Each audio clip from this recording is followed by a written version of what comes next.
Hello, നമുക്കിന്നൊരു അടിപൊളി fish fry തയ്യാറാക്കിയാലോ? അപ്പോൾ അതിൻ്റെ പ്രിപ്പറേഷൻ എങ്ങനെയാണെന്ന് നോക്കാം. നമ്മളിവിടെ ഒരു മിക്സിയുടെ ജാർ എടുത്തിട്ടുണ്ട്. ഇതിലേക്ക് ഒരു 5-6 വെളുത്തുള്ളി ഞാൻ ചേർക്കുന്നുണ്ട്. ഇനി നമുക്ക് വേണ്ടത് ഒരു 2 ചെറിയ കഷ്ണം ഇഞ്ചിയാണ്. അത് നമുക്ക് ഇട്ട് കൊടുക്കാം. ഒരു വറ്റൽമുളക് ഇട്ട് കൊടുക്കാം. പിന്നെ നമുക്ക് വേണ്ടത് 1 ടേബിൾ സ്പൂൺ മുഴുവൻ മല്ലിയാണ്. അത് നമുക്ക് ഇതിലേക്ക് ചേർക്കാം. പിന്നെ ഞാൻ ചേർക്കുന്നത് 1/2 സ്പൂണ് കുരുമുളകാണ്. ഇനി നമുക്ക് ഇതിലേക്ക് 1/4 സ്പൂണ് മഞ്ഞൾപ്പൊടി ഇട്ട് കൊടുക്കാം. 1/2 സ്പൂണ് കാശ്മീരി മുളക് പൊടി ചേർക്കാം. അപ്പോൾ നമ്മുടെ മസാലക്കൂട്ടിന് നല്ല കളറ് കിട്ടും കേട്ടോ. പിന്നെ നമുക്ക് 1/2 സ്പൂണ് പെരിഞ്ജീരകം ഇതിലേക്ക് ചേർക്കാം. അപ്പോൾ ഒരു പ്രത്യേക സ്വാദാണ് പെരിഞ്ജീരകം ഇട്ട് കൊടുക്കുമ്പോൾ. പിന്നെ ആവശ്യത്തിന് ഉപ്പിട്ട് കൊടുക്കാം. ഇതിലേക്ക് ഇനി ഒരു പകുതി ചെറുനാരങ്ങയാണ് വേണ്ടത്. അപ്പോൾ ചെറുനാരങ്ങയുടെ നീര് നമുക്ക് ഇതിലേക്ക് പിഴിഞ്ഞ് കൊടുക്കാം. പിന്നെ ഞാൻ എടുത്തത് കുറച്ച് കറിവേപ്പിലയാണ്.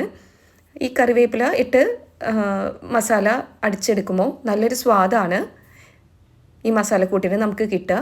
ഇനി നമുക്ക് വേണ്ടത് ഒരു 1.5 സ്പൂണ് വെളിച്ചെണ്ണയാണ്. ഇതെല്ലാം കൂടി മിക്സിയുടെ ജാറിലിട്ട് നന്നായി അടിച്ചെടുത്തിട്ട് വരാം. അപ്പോൾ ഒരു 1/4 ഗ്ലാസ് വെള്ളം ഒഴിച്ചിട്ട് വേണേ അടിച്ചെടുക്കാൻ വേണ്ടിയിട്ട്.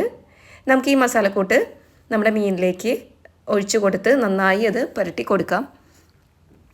എല്ലാ വശത്തും നല്ല രീതിയിൽ കവർ ചെയ്യണ പോലെ വേണം നമ്മൾ ഇത് പുരട്ടി കൊടുക്കാൻ വേണ്ടിയിട്ട്. അതിനുശേഷം ഒരു 10 മിനിറ്റ് നമുക്കിത് റെസ്റ്റ് ചെയ്യാൻ വേണ്ടി വെക്കണം. ശേഷം നമുക്കൊരു തവയിലേക്ക് കുറച്ച് വെളിച്ചെണ്ണ ഒഴിച്ചു കൊടുക്കാം. അപ്പോൾ വെളിച്ചെണ്ണ നന്നായിട്ട് ചൂടായതിന് ശേഷം ഞാൻ എടുത്തിരിക്കുന്നത് ഒരു 4-5 ചെറുള്ളിയാണ്. അപ്പോൾ ചെറിയുള്ളി നന്നായിട്ട് നൈസായിട്ട് കട്ട് ചെയ്തിട്ട് വേണേ ഇട്ട് കൊടുക്കാൻ വേണ്ടിയിട്ട്. അതിൻ്റെ മുകളിലേക്ക് കുറച്ച് കറിവേപ്പില കൂടി വിതറി കൊടുക്കുന്നുണ്ട്. ഒന്ന് ചെറുതായി ഒന്ന്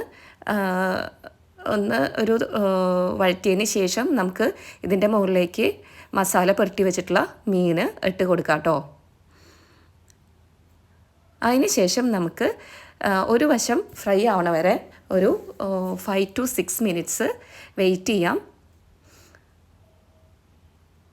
ഒരു സൈഡ് വെന്തതിന് ശേഷം ഫ്രൈ ആയതിന് ശേഷം നമുക്കത് മറിച്ചിട്ടിട്ട് മറ്റേ സൈഡ് ഫ്രൈ ആവുന്നവരെ വെയിറ്റ് ചെയ്യാം കേട്ടോ.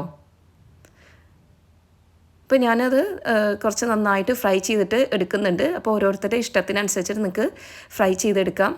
ചിലവർക്ക് ഡീപ്പ് ഫ്രൈ ഇഷ്ടമുണ്ടാവില്ല, ചിലവർക്ക് ഒരു മീഡിയം ഫ്രൈ ആയിരിക്കും താല്പര്യം. അപ്പോൾ നിങ്ങളുടെ ഇഷ്ടത്തിനനുസരിച്ചിട്ട് നിങ്ങൾക്ക് മീൻ ഫ്രൈ ചെയ്തെടുക്കാം. അതിനുശേഷം നമ്മുടെ പാനിലത്തെ മസാലക്കൂട്ടുണ്ടല്ലോ, കറിവേപ്പിലേരിയും ചുവന്നുള്ളിയേരിയും അത് മുരിഞ്ഞത് ഇതിൻ്റെ മുകളിലേക്ക് ഇട്ട് കൊടുത്ത് നമുക്കത് സെർവ് ചെയ്യാം.